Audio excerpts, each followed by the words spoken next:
Hello po, magandang araw sa lahat. Magluto tayo ngayon ng inabraw naman. Maggulay naman tayo ngayon. Gulay is life, ika nga. Ayan, nagpakulo na ako ng tubig. Lagay natin ng kamatis, luya at sibuyas. Sama-sama na po yan, papakuluan po natin. Tapos, lagyan natin ng bagoong isda. Pakuluan natin. Ayan.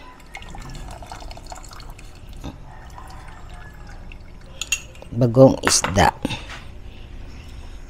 Sabay-sabay na po natin yung ating gulay. Kalabasa, sitaw. Tapos may isang pirasong sigarilyas yan.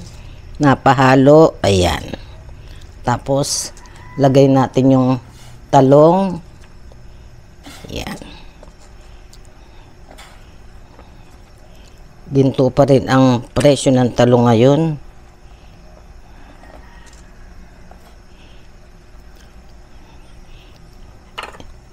Plat muna natin. Tapos isunod natin ang ampalaya. Pakukuluan lang po yan. Inabraw or dinindeng ang tawag ng iba.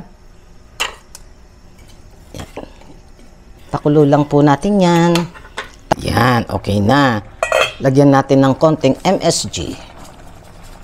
Konti lang po. Tapos sunod na natin yung ating malunggay. Yan, fresh from my backyard.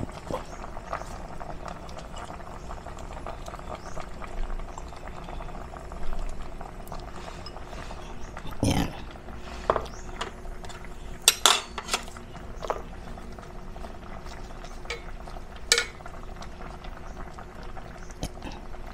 Pag okay na yung malunggay, luto na po yan. Simple. Ayan, luto na yung ating. Lalagay natin tong, parang hibi siya. Ano to suwahing maliliit na hinalabos ko. Kumbaga luto na siya, kaya hinuli ko siya. Yan. Tapos, haluin natin. Aray ko mainit. Yan. Yan. At ating tikman kung tama sa timpla.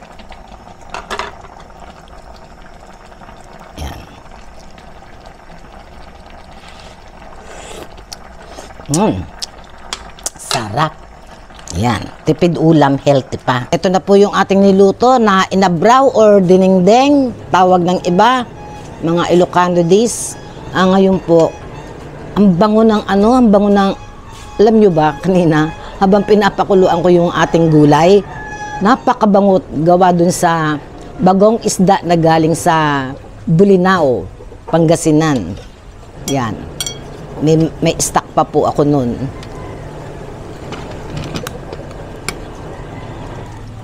Bango na sabaw. Pagpapawisan ako nito gawa sa yan yung ating ampalaya. Where is the okra?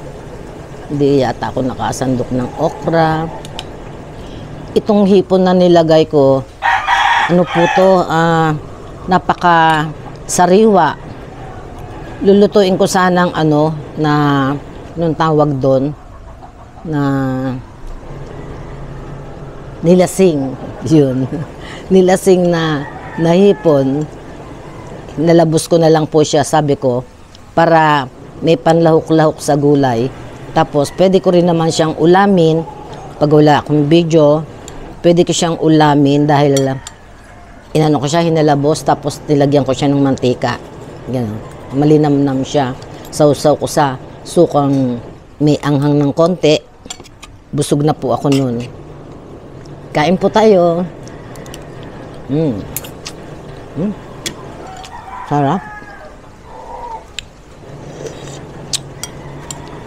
Sarap ng sabaw. Hindi siya masyadong maalat. Hindi talaga inalatan masyado. Yan.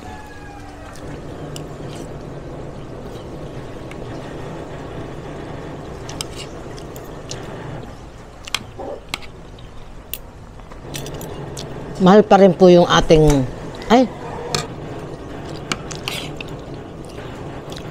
mahal pa rin po yung ating talong.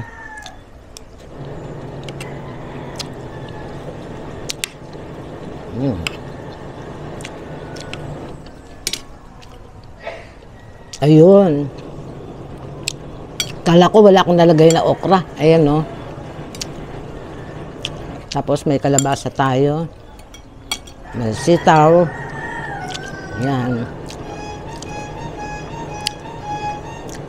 Yung ating tawag dito nila hibi. Hipon.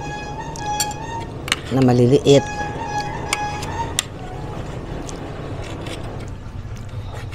Ayan. Sarap.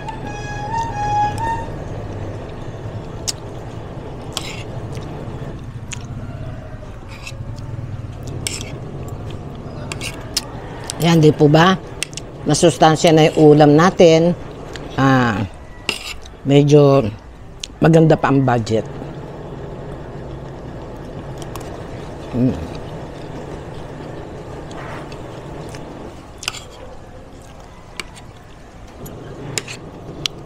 Ang ampalaya, napakasariwa.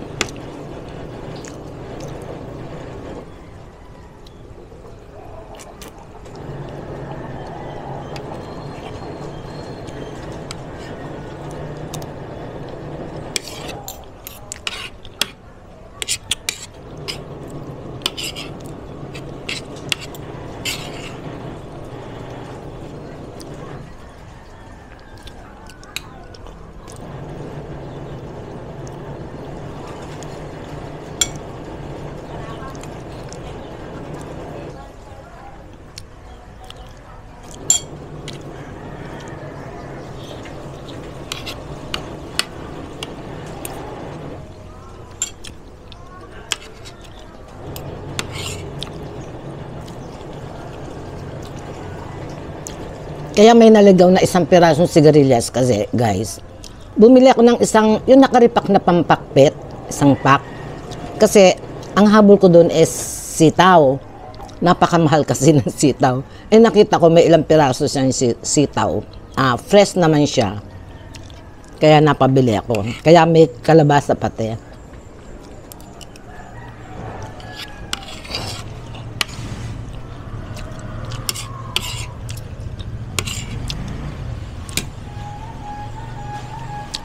Bumibili ako ng sitaw. Ganyan lang ang tali, ang mahal. 32 pesos yata daw. Sabi ko, dami naman yan. Konti lang kailangan ko. Sabi ko, nakita ko yung, yung pakbet na nire-repack. Di po ba meron yung ganon? Pati yung mga chop suey na nire-repack. Napabili ako.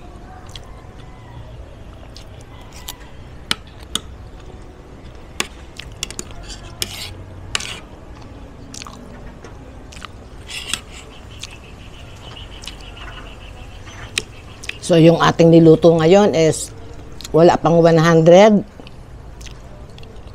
Yung gulay. Ang gulay nasa 90. Pero po yung hipon at saka siyempre yung ibang pampalasa natin na bawang sibuyas, kamatis, luya, tsaka yung ating hipon. Gulay lang po yon, 90 pesos.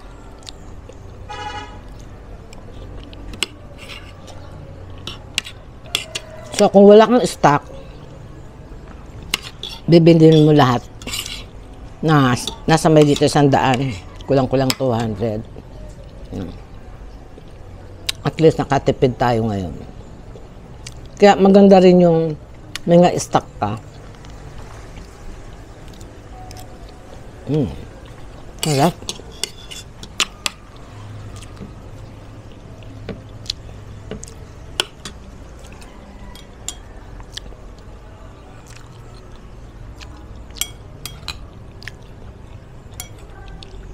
Masarap yung isang beses pa lang ako nakapagluto ng nilasing na hipon na yung suwahing maliliit ba. Kaya lang hindi ako satisfied. Mas masarap magluto yung kapatid ko ng nilasing.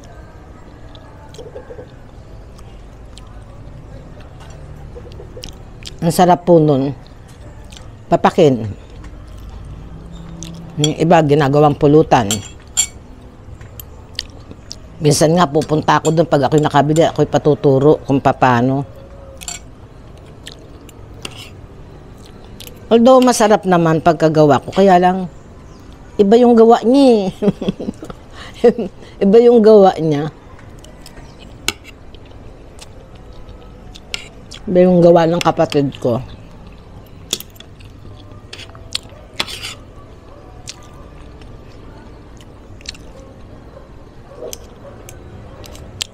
Kahapon umattend ako ng Christmas party ng mga senior dito sa aming lugar, Bataan. Ang daming prizes, ganun. Hindi po kami nawawalan dito ng spaghetti package, ganyan, kompleto, may kasama pang mga dilata, ganyan. Yan, sa One Bataan lang po yan.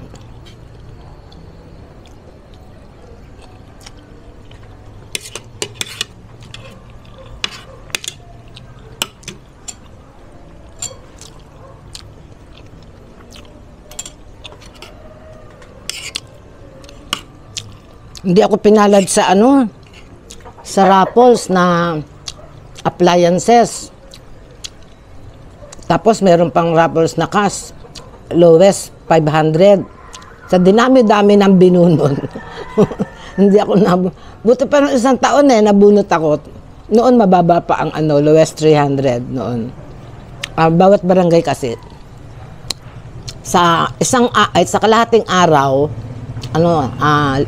mga 5-6 na barangay kami, 5 yata o 6, ganyan. Tapos, bawat barangay, kukuha sila ng mga halimbawa, unang tawag ng raffle na crash, cash. Kukuha sila ng mga tig sa 10, ganyan.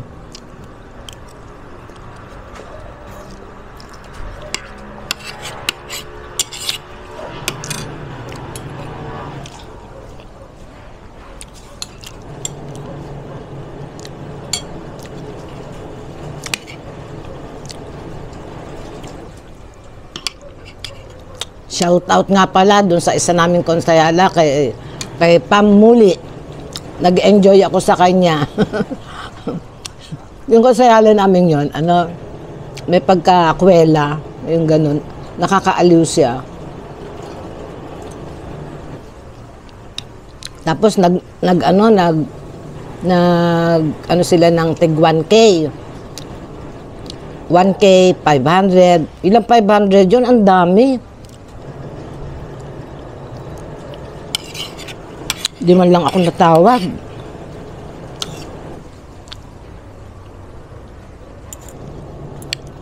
Tapos doon sa appliances raffle, swerte nung nakakuha.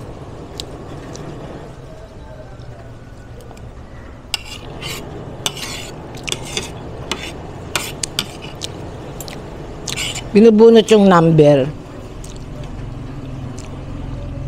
Bawat pumasok kasi doon, na senior sa complex namin. Nirarapol yung number, may mga number na atimano. Meron isa nanalo, 10K, tagapayangan. Yan, swerte ng tagapayangan, nakakuha siya ng 10K.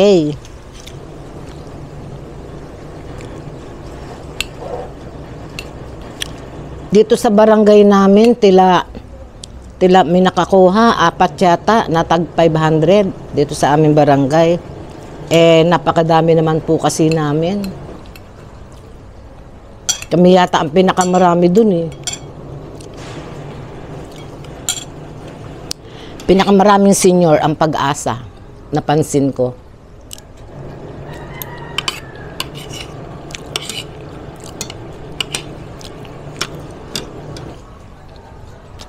Sa 20, doon kami sa may Christmas party din ang senior sa pamamahala ng aming barangay captain. May raffles din yata doon eh. Tapos, parang may giveaway, ganun, ewan ko. Sarap.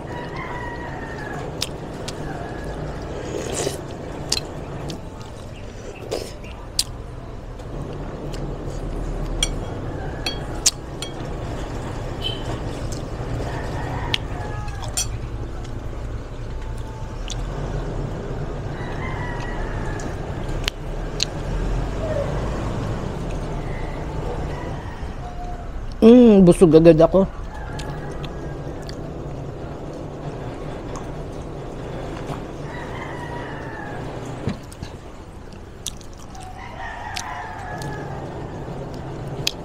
Ayan po.